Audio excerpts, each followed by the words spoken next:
Fala meu povo, tudo bem? Eu sou o professor Renato Amigo, seu professor de Química, e é com muito prazer que eu te convido hoje para assistir a 45ª aula do primeiro bloco de aulas, o bloco das aulas de Química Geral e Inorgânica. Se você quiser maiores informações sobre todo o nosso projeto, é só acessar o nosso site www.quimicadoamigo.com.br. Lá você obtém informações sobre todos os 3 blocos de aula, o bloco 4 que são as dicas do amigo, links interessantes, orientações de estudos, as verificações de aprendizagem e muitas listas de exercícios que estão organizadas por bloco, por grupo de aulas. Você faz o download gratuitamente, resolve aí no conforto do celular, confere a sua resolução com os nossos gabaritos e na sequência confere também as nossas resoluções comentadas das listas. Na segunda fase do nosso projeto a gente vai postar aí videoaulas com as resoluções de todas as listas. Tudo isso para que você possa aprender química de um jeito diferente, completo e 100% gratuito. Portanto, seja muito bem-vindo, muito bem-vinda para a nossa última aula de Química Inorgânica. Estamos terminando o bloco de aulas de Química Inorgânica dentro do bloco de aulas de Química Geral. A gente começou lá da experiência de arrênios, dissociação, ionização, falamos de ácidos, bases, sais, óxidos e agora a gente vai falar das reações inorgânicas. Nessa aula, a gente já trabalhou reação de neutralização, a gente já trabalhou as reações de precipitação, que é um tipo de reação de dupla troca. Nessa aula a gente vai falar um pouquinho sobre a reação de síntese e a reação de decomposição. Na lousa seguinte a gente vai falar da reação de simples troca. E na última lousa a gente vai falar sobre as reações de dupla troca. Nessa aula, a parte prática vai ficar por conta das reações de simples troca. Uma vez que as reações de dupla troca, nós já vimos algumas precipitações. Então, nessa aula, a gente vai fazer uma prática aí para tentar mostrar para vocês como é construída a fila de reatividade dos metais. Então, aguenta a mão aí, a aula é um pouco longa, um pouco extensa, a gente vai falar de todas as reações em uma aula só, mas ela serve aí para fechar com chave de ouro a nossa química inorgânica. E vamos começar falando das reações de síntese. Também são chamadas de reação de formação, reação de adição. Essas reações você vai identificar elas da seguinte maneira: você vai ter sempre 2 ou mais reagentes formando apenas um produto. Quando a gente fala em alguma coisa, quando a gente quer representar uma reação de síntese, por exemplo, quando a gente fala na síntese da amônia. O que é a síntese da amônia? É a gente pegar 2 substâncias, por exemplo, o nitrogênio gasoso e o hidrogênio gasoso, e a gente faz uma síntese, a gente junta essas substâncias para formar um único produto. Então a gente tem a síntese da amônia. A gente tem também aqui representada a síntese da água. A síntese da água a partir dos gases hidrogênio e do gás oxigênio. Essa reação também pode ser a combustão do gás hidrogênio. Ó. Hidrogênio entra em contato com o oxigênio, formando a água no estado gasoso. E a gente tem também uma reação que a gente já trabalhou lá na parte dos óxidos, lembra? Na formação da chuva ácida. A gente pegou aqui ó, o anidrido sulfúrico ou o trióxido de enxofre e a gente pôs ele para entrar em contato aqui com a água e nessa reação me originou o ácido sulfúrico H2SO4. Você vê que aqui a gente está partindo de 2 reagentes e a gente está formando apenas um produto. Essas são as reações de síntese, formação ou adição, certo? Nós temos 2 ou mais reagentes formando um único produto. Ao contrário da síntese, a gente tem a reação de análise ou decomposição. As reações de decomposição ou análise são aquelas reações em que você tem apenas um reagente, dando origem a 2 ou mais produtos. Aqui, eu queria destacar essas 3 primeiras reações aqui, que elas são extremamente importantes. Essas são aquelas reações de decomposição dos 2 ácidos instáveis que a gente tem, o ácido carbônico e o ácido sulfuroso, e da base instável que a gente tem, que é o hidróxido de amônio. Olha só, o H2CO3, que é o nosso ácido carbônico, ele vai se decompor formando água e CO2. O H2SO3, que é o ácido sulfuroso, ele se decompõe formando água e SO2. Mesma coisa acontece com o hidróxido de amônio. Ele também se decompõe formando água e amônia gasosa. Outra reação bastante importante é a reação de decomposição do clorato de potássio. Nessa decomposição a gente forma o hipoclorito de potássio e gás oxigênio. Essa é uma reação que ocorre por aquecimento. Olha, a gente aquece aqui, ó, e a gente tem a reação de decomposição. E uma última reação que eu gostaria de colocar também para vocês, que é uma reação bastante interessante, é a reação do dicromato de amônio. Essa reação é aquela usada em laboratórios ou em feiras de ciência, aqueles vulcõezinhos. Sabe aquele pozinho laranja que você esquenta e ele começa a liberar um monte de gás? Pois é, essa reação aqui. Então eu tenho uma substância reagente formando vários produtos, ó. A gente forma o nitrogênio no estado gasoso, a gente forma água, a gente forma também o trióxido de dicromo, ou óxido de cromo 3. Olha só que interessante. Então a gente está partindo aqui de uma substância reagente, estamos formando aqui 3 produtos. Todas essas reações são reações de decomposição. Então é como se a gente estivesse separando as coisas, a gente está decompondo em coisas mais simples. Então, a gente pega uma coisa complexa e decompõe em coisas mais simples. Tudo bem? Reação de síntese, reação de decomposição, são as primeiras reações inorgânicas, né, que a gente está apresentando aqui nessa nossa última aula da Química Inorgânica. Eu vou dar uma licença para você poder copiar o conteúdo e eu já volto para falar das reações de simples troca ou deslocamento. Fala galera, voltamos agora com uma lousa nova, onde a gente está aqui mostrando para vocês as reações de simples troca, também chamadas de reações de deslocamento. Olha só, como é que vai funcionar o mecanismo, a ideia geral dessa reação. Eu tenho aqui um metal A que vai estar sozinho, eu vou colocar ele aqui numa solução onde eu tenho o cátion de um outro metal e um ânion aqui que vai ser o nosso ânion espectador, porque olha só, ele se repete aqui sem ter nenhum tipo de alteração. Então a reação que a gente está analisando é entre o metal e o cátion, ou seja, o metal sempre vai tentar interagir com o cátion. Essa reação vai ocorrer se o metal for mais reativo que o cátion metálico. Então, se esse metal for mais reativo, ele entra no lugar desse cátion e esse cátion fica no lugar do metal. E olha só o que vai acontecer. O B ficou sozinho, isoladinho, e o A foi se combinar aqui com o C. Então, o A é mais reativo que o B, ele entrou no lugar do B.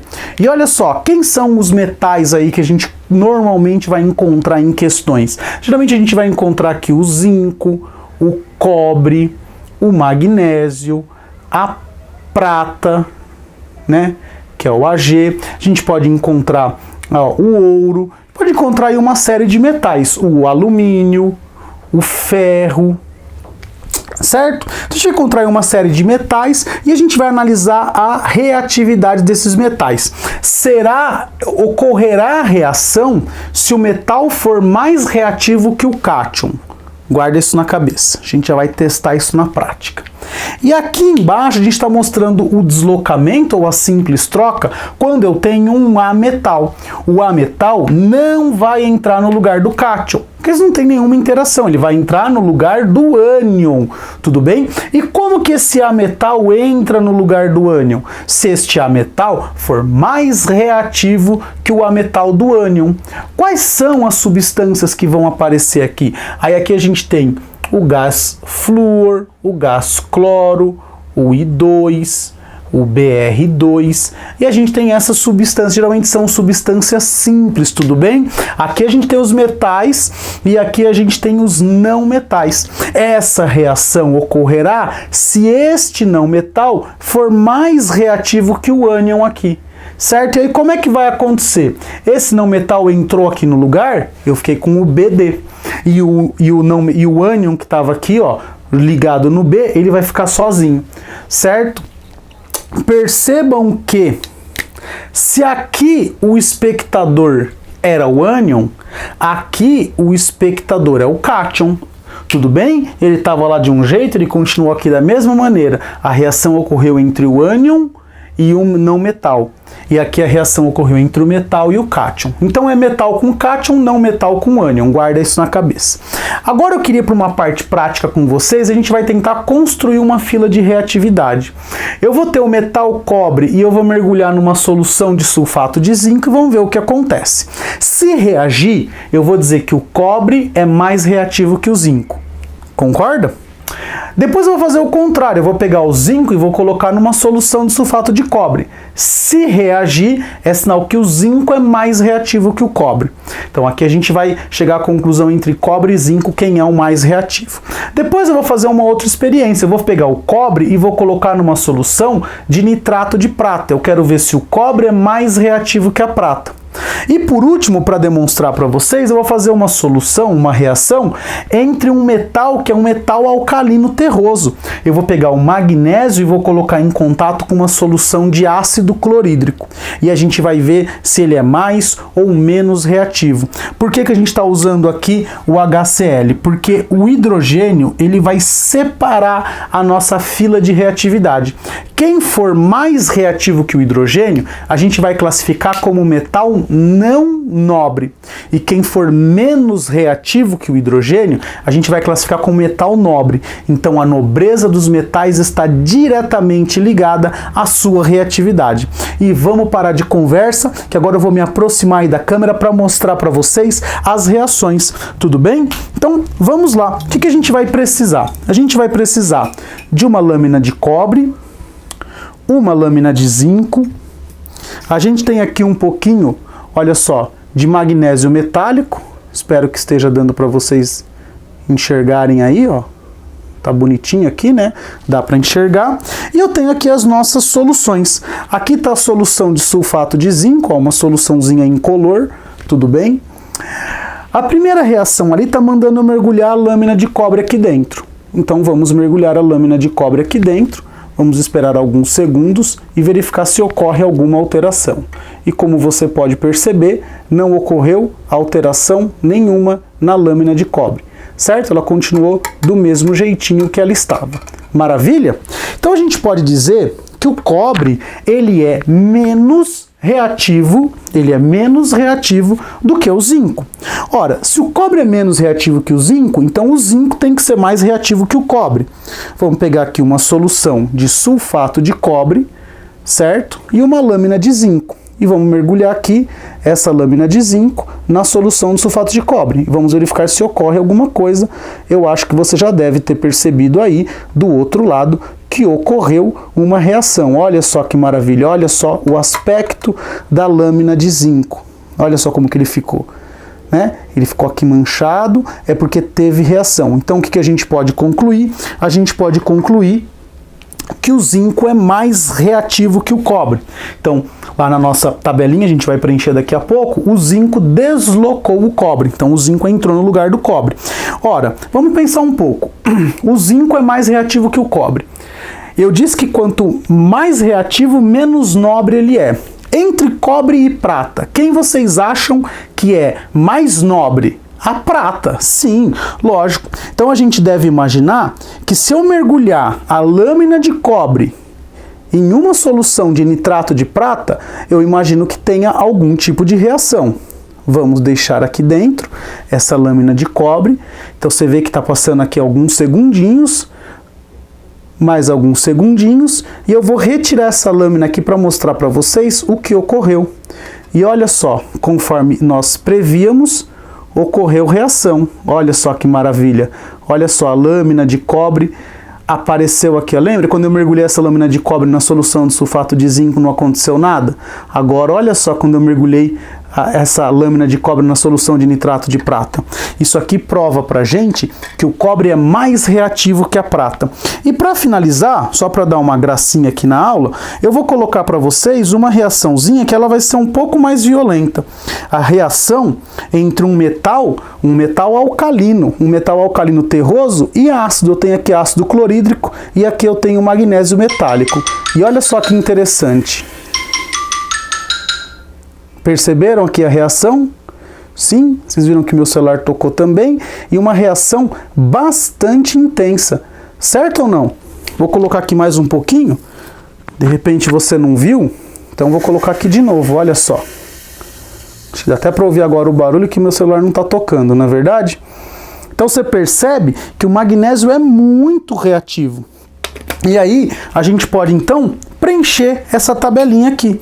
Não é verdade? A gente agora já sabe o que aconteceu com as reações. Cobre e zinco, nada ocorreu. O cobre é menos reativo que o zinco. Agora, zinco e cobre, a reação ocorreu. O cobre fica sozinho e o zinco vai formar aqui junto com o sulfato. Eu vou formar aqui o sulfato de zinco. Ele está indo lá para a solução. Cobre e prata. O cobre não foi mais reativo que a prata? Ou seja, não teve reação? Então olha só o que aconteceu. Sob a lâmina de cobre eu tenho depositado prata. E aí a gente tem aqui, ó, o que? A gente tem o nitrato de cobre. Olha só que interessante, só para a gente poder balancear aqui a equação. Tá maravilhoso, né? E aqui, o que ocorreu? Vocês viram que o magnésio entrou no lugar e não saiu um gás? Que gás era aquele que estava sendo liberado? Isso mesmo, se você pensou no gás hidrogênio, ó, você tá certinho. Liberou gás hidrogênio e lá dentro formou o cloreto de magnésio. Olha só que interessante. Então agora eu vou dar uma licencinha para você copiar essa lousa e na próxima lousa eu vou colocar a fila de reatividade dos metais aqui e a fila de reatividade dos não metais aqui, uma vez que é difícil fazer as reações com os não metais. Tudo bem? Aguenta a mão um pouquinho aí. Fala galera, voltamos agora com a fila de reatividade dos metais. Primeiro vamos pensar na nossa experiência. A gente viu que o magnésio era o mais reativo de todos. Na sequência vem o zinco, depois o hidrogênio que a gente obteve lá no ácido clorídrico, depois vem o cobre e por último vem a prata. Essa é a fila que a gente construiu com os nossos experimentos. Porém essa fila não está completa. A fila de reatividade completa é uma fila bastante grande porque tem muitos metais. Mas eu tenho um macete para que você consiga ter noção pelo menos dos principais. Lembrando que lá no bloco 2 a gente vai aprender a determinar quantitativamente quem é mais reativo que quem. E eu vou dizer lá qual é a informação que o exercício tem que te dar para você fazer a previsão. Agora, se o exercício não te der informação nenhuma, você tem que ter alguma forma de fazer essa previsão. E é evidente que a gente vai tentar te ajudar. Então o macete é você lembrar da seguinte frase: 12 alunos zoaram Felipe hoje. Não entendeu? Vou repetir. 12 alunos zoaram Fernando hoje. Mas tinha falado Felipe. Felipe, Fernando dá na mesma, porque a gente vai usar lá o FE. Então, olha só. 12 alunos zoaram Felipe ou Fernando hoje. Eu estou te mostrando a reatividade dos metais que são considerados não nobres. Depois, para os metais nobres, fica muito fácil. Cobre é o menos nobre, prata é intermediário e ouro é o mais nobre. Então, aí aqui a gente vai ter cobre, prata e ouro. E aí acabou a nossa fila de reatividade. O hidrogênio, ele é o responsável por separar aqueles que são metais não nobres, ou seja, são muito reativos, daqueles que a gente vai considerar como metais o quê? Como metais nobres. Então é só você lembrar, 12 alunos zoaram Felipe ou Fernando hoje. Cobre, prata e ouro. Você tem aí pelo menos uma noção geral dos principais elementos que vão aparecer nos exercícios. Pelo menos para você ter uma ideia geral. E aí a gente coloca aqui um exercício. Essa reação aqui, ela tem alguma chance de ocorrer? Como é que a gente vai saber se essa reação tem chance de ocorrer? Eu tenho que ver, o ferro, ele é mais reativo que o cobre? Então deixa eu procurar aqui, ó. O A é mais reativo, tal. Achei o ferro. E olha só o cobre onde está. O ferro não é mais reativo que o cobre? Então essa reação vai ocorrer. O que vai acontecer aqui? O cobre vai ficar sozinho e o ferro vai entrar no lugar do cobre e eu vou formar aqui o nitrato de ferro 2. Tudo bem ou não? Então olha só, o ferro entrou no lugar do cobre porque ele é mais reativo que o cobre. Agora vamos analisar essa reação de baixo aqui. Eu quero saber se a prata vai entrar no lugar do zinco. Então olha só, eu vou encontrar aqui a prata. A prata, ela só é mais reativa do que o ouro. Ela não é mais ela não é mais reativa que o zinco. Então essa reação aqui, ó, ela não ocorre, certo? Por quê? A sua justificativa é bastante simples, porque a prata é mais nobre que o zinco. Ela é menos reativa que o zinco, certo? E olha só para cá, eu estou agora com a fila de reatividade dos não metais. Flúor é o mais reativo de todos, depois vem oxigênio, cloro, bromo, iodo, enxofre, enfim. Toda aquela filazinha de eletronegatividade, a gente pode aplicar ela aqui. E aí a gente tem os exercícios. Olha só, eu quero saber se essa reação vai ocorrer. Então o que você tem que analisar? O cloro, ele tem condição de entrar no lugar do bromo? Olha, eu tenho que ver se ele é mais reativo que o bromo. Opa, eu encontrei o cloro aqui antes do bromo, então ele é mais reativo. Lembra que quem está aqui é sempre o mais reativo. Então essa reação ocorre. Como é que eu vou escrever ela? Eu vou formar aqui o Br2, vai ficar isoladinho, mais o FeCl2. Pronto, essa reação ocorre. Agora olha a reação de baixo. Eu estou querendo saber se o bromo consegue entrar no lugar do flúor. Olha só, o bromo ele é muito menos reativo que o flúor. Então essa reação aqui, ela não ocorre. Olha só que fácil fazer essa previsão, uma vez que você sabe a fila de reatividade dos não metais. Certo ou não? Maravilha? Então agora a gente vai para a última parte da aula, que são as reações de dupla troca. A gente vai ver ácido e base formando sal e água, nós já vimos. Dois sais formando outros dois sais, também já vimos. Agora qual vai ser a novidade? Ácido e sal vão formar outro ácido e outro sal. A gente vai ver o que precisa acontecer para essa reação efetivamente ocorrer. E, finalmente, uma base com um sal. E a gente vai ver o que precisa acontecer com os produtos para essa reação efetivamente ocorrer. Aguenta a mão um pouquinho aí que eu já volto com as reações de dupla troca. Fala galera, voltamos agora com a última parte da aula. A gente vai falar agora sobre as reações de dupla troca. Como é que funcionam essas reações de dupla troca? Então eu tenho aqui uma substância que tem um cátion e um ânion, aqui o cátion é o A, o ânion é o B. Essa substância tem um outro cátion que é o C, um outro ânion que é o D. Então isso tem que estar bem claro, o cátion e os ânions têm que ser diferentes. E aqui na reação, olha só o que ocorreu. O cátion A que estava com o ânion B, agora foi se juntar lá com o ânion D. E o cátion C que estava com o ânion D, ele foi se juntar lá com o ânion B. Essa reação, ela vai ocorrer se pelo menos uma, no mínimo uma, pode ter até mais, mas no mínimo uma, dessas 4 condições forem atendidas.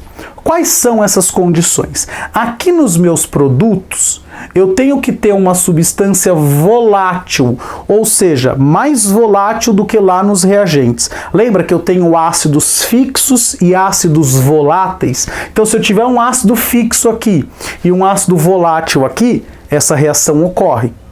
Tudo bem? Outra possibilidade, o produto tem que ser instável, ou seja, um dos dois produtos tem que ser uma daquelas substâncias instáveis. Vamos lembrar quem são?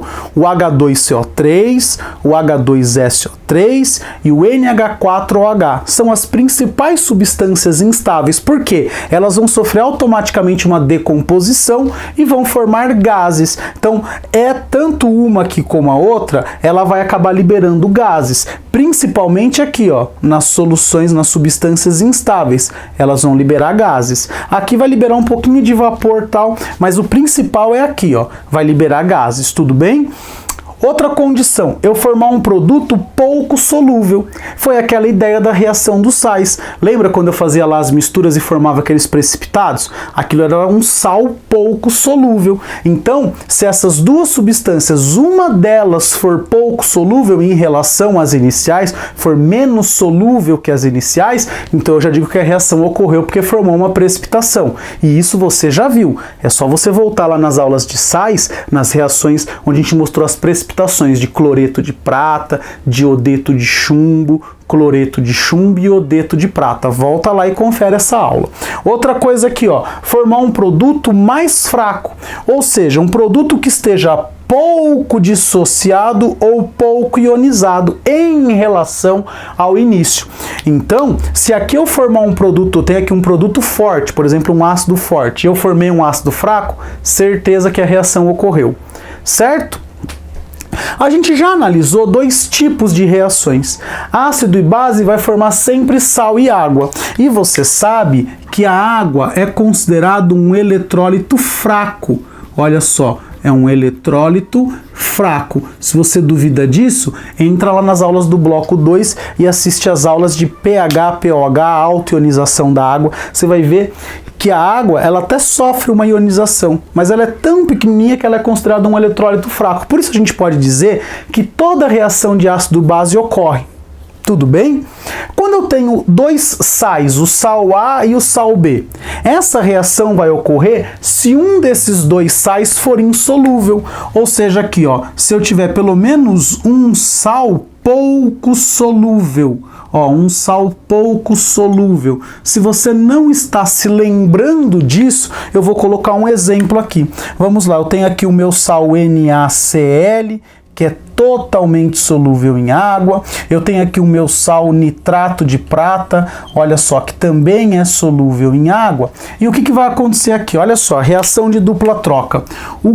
A prata vai se juntar com o cloro e o sódio vai se juntar com o NO3. E aí a gente tem que lembrar daquelas regrinhas, né? Olha só, eu formei o NaNO3, esse sal aqui é solúvel ou insolúvel? Solúvel, porque é um cátion da família 1, então ele é totalmente solúvel. E olha só aqui, ó, quem mais que eu formei? Eu formei o AgCl. Olha só o AgCl, o que ele é? Ele é o nosso precipitado. Lembra do cloro? Cloreto, brometo e iodeto tem como exceção prata, mercúrio e chumbo? Pois é, então essa reação ocorreu porque eu formei um produto aqui, ó, pouco solúvel. Eu formei um precipitado. Então essa é a condição para ocorrer essa reação. Maravilha? Só que tanto as reações de ácido-base formando sal e água e as reações dos sais a gente já viu em aulas anteriores. Na próxima e última lousa a gente vai falar um pouquinho das reações de ácido com sal e base com sal. Aguenta a mão aí. Fala galera, voltamos agora para a nossa penúltima lousa. A química inorgânica já está terminando, infelizmente, mas vamos lá então, ó. Aqui a reação agora eu quero ver um ácido com um sal. Então eu tenho aqui o meu ácido A com o meu sal A. Eles vão formar o que? Eles vão formar um outro ácido, que é um ácido B, e mais um sal B. Ou seja, vai formar um outro sal e um outro ácido. Essa reação ocorre se o ácido B aqui que eu estou formando, ele for instável, né? Vou comparar o ácido A com o ácido B. Se o ácido B for instável, a reação ocorre. Se o ácido B for volátil, a reação ocorre. E se o ácido B for mais fraco do que o ácido A, essa reação também ocorre. Ou, ainda pode ocorrer, se o sal B for pouco solúvel. Então eu vou sempre comparar o ácido B com o ácido A ou o sal B com o sal A. Precisa ocorrer tudo isso aqui? Evidente que não, até porque isso seria impossível. Né? O que precisa ocorrer? Pelo menos uma dessas 4 situações colocadas aqui. E é exatamente isso que a gente vai mostrar aqui do lado. Imagina que eu tenho um HCl com Na2CO3. Isso aqui é um ácido com um sal. Olha só o que vai acontecer. Eu vou equacionar essa reação bem tranquilamente. Eu tenho aqui o H+ e o Cl-. Aqui eu tenho o Na+ e o CO3 2-. Olha só, o Na com o Cl, eu vou formar aqui o NaCl, não vai acontecer nada, porque isso aqui também está lá em solução aquosa, aqui em solução aquosa, aqui em solução aquosa. Tudo bem? Maravilha, não aconteceu nada. Agora olha só, quando eu juntar o H com CO3, eu não vou formar o H2CO3. O H2CO3 é aquele ácido instável. O que vai acontecer com ele? Ele vai se decompor e vai formar H2O mais CO2 gasoso. Ó, eu espero que tenha aparecido isso aqui, H2O mais CO2 gasoso. Eu vou pôr aqui embaixo aqui, ó, H2O líquido mais CO2 gasoso. Então, na verdade, o H2CO3, ele simplesmente é uma substância instável. Então, essa reação ocorreu Porque eu formei um ácido instável, certo ou não? Sempre que eu formar o H2CO3, eu formei um ácido, uma solução, uma substância instável. E aí a gente só precisa balancear aqui a reação para ficar certinho aí nos seus apontamentos, tudo bem? Vamos ver aqui a reação de baixo? Olha só o que eu tenho. Eu tenho aqui o H+, com SO4 2-, aqui eu tenho K+, com NO3-. Eu tenho aqui então ácido sulfúrico com o nitrato de potássio. Vamos ver o que vai acontecer. A gente vai cruzar aqui, ó. Então, o que a gente está formando aqui? Olha só, presta bastante atenção. Aqui a gente está formando o H com NO3, aqui a gente está formando o HNO3, e aqui a gente está formando também o K com SO4, mas o K tem carga mais 1, o SO4 menos 2, eu vou precisar de 2 Ks. Então aqui vai ser o K2SO4. Esse sal aqui, ele é solúvel, mas olha só, esse ácido aqui, ele é um ácido volátil. Então uma parte dele vai se volatilizar. Então eu estou formando uma substância volátil, que é o HNO3. Vamos lembrar quem eram os ácidos fixos? O ácido sulfúrico, o fosfórico, o bórico. O ácido nítrico não é. O ácido nítrico é um ácido volátil, tudo bem? Então, se eu tenho um ácido fixo formando um volátil, a reação ocorreu porque eu formei um produto volátil, certo ou não? Vamos aqui para a próxima, olha só, o NaCN. O que é o NaCN? É o Na+ e o Cn-. E aqui eu tenho H+ e o NO3-. Olha só que maravilha, a gente vai cruzar as carguinhas, ó, NaNO3. Olha só, o NaNO3 não dá nada. Isso aqui, ó, tá lá em solução aquosa, aqui tá todo mundo em solução aquosa, tudo bem, ó? Todo mundo aqui em solução aquosa. E agora, o HCN, olha só, o que o HCN é? O HCN é um ácido fraco. Olha só, aqui a gente tem aqui a formação de um ácido fraco. Então eu tinha aqui, ó, um ácido forte se transformando em um ácido fraco. Então essa reação ocorre porque o ácido formado é um ácido mais fraco. Certo ou não? E agora a nossa última hipótese é quando eu formo um sal insolúvel ou pouco solúvel. Aqui eu tenho H+, tá tudo balanceado, né? Ah não, aqui em cima não tá. Então deixa eu só balancear esse cara aqui, ó. E esse cara aqui, tá? Agora tá bonitinho. Olha só, H+ com SO4 2-, bário 2+ com Cl-. Olha só, aqui a gente vai cruzar as cargas. Eu vou ter aqui, ó, a formação do HCl, que é um ácido volátil, então a reação pode ocorrer por conta disso. Mas o que eu quero mostrar para vocês? Olha só, o BaSO4 sendo formado aqui, ó. O BaSO4, sulfato de bário, é um precipitado. Olha só, isso aqui vai formar um precipitado. Por quê? Porque o sulfato é solúvel, mas o sulfato de bário não é. É uma daquelas nossas exceções, tudo bem? Então essa reação ocorre porque o sal é pouco solúvel. Aqui vamos só acertar o balanceamento. Aqui a gente vai colocar um 2 aqui, ó. E aí aqui tá tudo certinho, já tá balanceado. Certo ou não? Então, olha lá. Formou produto instável, formou um ácido instável, formou um ácido volátil, formou um ácido fraco e aqui eu formei um precipitado, um sal insolúvel, um sal pouco solúvel. Essas são as condições para ocorrer a reação de dupla troca entre ácido e sal. Eu vou dar uma licença para você copiar e eu volto com ácido e com base e sal. Fala galera, voltamos agora para a nossa última lousa, onde eu vou apresentar para vocês as reações de dupla troca que ocorrem entre bases e sais. Eu vou ter a formação de uma outra base e de um outro sal. Essa reação vai ocorrer se a base formada aqui for uma base instável, ou se for uma base pouco solúvel, ou se for uma base mais fraca. Só que vamos pensar o seguinte, a única base que é fraca e solúvel é a base instável, que é o hidróxido de amônio. Tá bom? Então vai formar um produto instável, certo? Então tudo bem.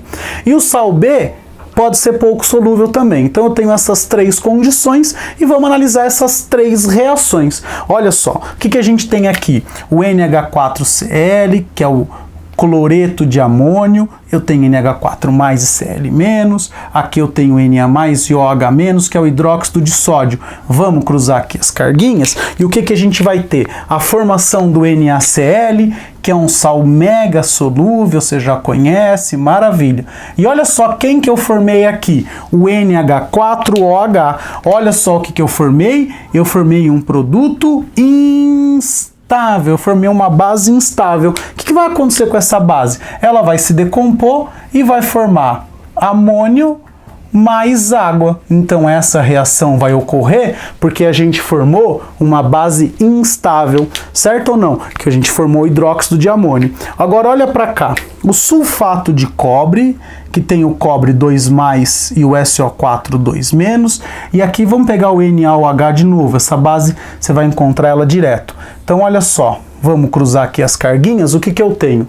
O Na com SO4, eu vou ter o Na2SO4, ó, Na2SO4, aquoso, maravilhoso, não deu nada. Mas agora olha aqui, o cobre com a hidroxila, eu vou ter o CuOH2. Percebam que isso aqui é um precipitado, é um produto pouco solúvel. Olha só, isso aqui é um precipitado. Então, essa reação vai ocorrer porque a gente teve a formação de uma base pouco solúvel. A gente teve a formação de um precipitado. Tudo bem ou não? Olha só, então essa reação ocorreu porque eu formei ali um precipitado. E agora, por fim, eu tenho aqui essa última reação, que é o cálcio 2+, mais o OH-, e aqui eu tenho o lítio+, com PO4 3-. Vamos cruzar aqui, ó. Eu tenho aqui a formação do hidróxido de lítio, né, que é o LiOH. Isso aqui não dá nada, isso aqui é aquoso, maravilhoso. E agora eu tenho a formação do fosfato de cálcio. Eu vou ter a formação do Ca3PO4 2. E a gente sabe que os fosfatos, entrava naquela linha lá dos demais ânions, eles são insolúveis, eles só são solúveis com família 1A e com amônio. Então isso aqui é a formação de um sal insolúvel, ou seja, um precipitado. Vamos só acertar aqui o nosso balanceamento. Eu tenho aqui 3 cálcios, eu tenho 2 fosfatos, então aqui não vai adiantar ter 3 lítios não. A gente vai precisar de 6, porque é 2 vezes 3. Aqui eu tenho 2 fosfatos, 3 cálcios, 3 cálcios. 3 vezes 2, 6 hidroxilas aqui. Certo ou não? Então olha lá, formação de um produto, uma base instável, uma base insolúvel e um sal insolúvel. E olha só que maravilha, eu dou uma licença para você copiar, tirar todas as suas dúvidas aí, e eu volto para dizer que infelizmente mais uma aula, um mini bloco terminou aqui no nosso canal. No nosso bloco das aulas de Química Geral, a gente chegou ao final das aulas de Química Inorgânica. A gente falou muito sobre química inorgânica, importante que você volte nas aulas, que você pratique. Vocês viram que eu coloquei aqui uma série de reações, a gente colocou só nessa aula aqui, a gente colocou quase 20 reações para vocês. Então a ideia é que vocês agora deem as pausas, pausa o vídeo, copia as reações, tenta equacionar, tenta colocar os produtos, pega exercícios para fazer. Se tiver alguma dúvida, traz para mim, deixa um comentário aqui. Se você achou essa aula bacana, por favor, clique no botão joinha. Se foi legal para você, compartilhe nas suas redes sociais, ajude o canal a crescer. Se tem alguma dúvida, sugestão, crítica ou elogio, deixa um comentário aqui no YouTube ou envie um e-mail para mim no quimicadoamigo@gmail.com. Sempre é um prazer receber e responder as suas dúvidas. E eu só tenho que te agradecer e dizer que a partir da próxima aula a gente vai entrar na parte de cálculos químicos, essa parte tão esperada. A galera que deixa os comentários aí para mim, que manda e-mail, sempre me pergunta quando que chegarão as aulas de cálculos químicos. Pois é agora. A próxima aula a gente vai falar de massa atômica e massa molecular. Eu espero que vocês gostem, que vocês voltem sempre. O que eu tenho a dizer é beijo, tchau.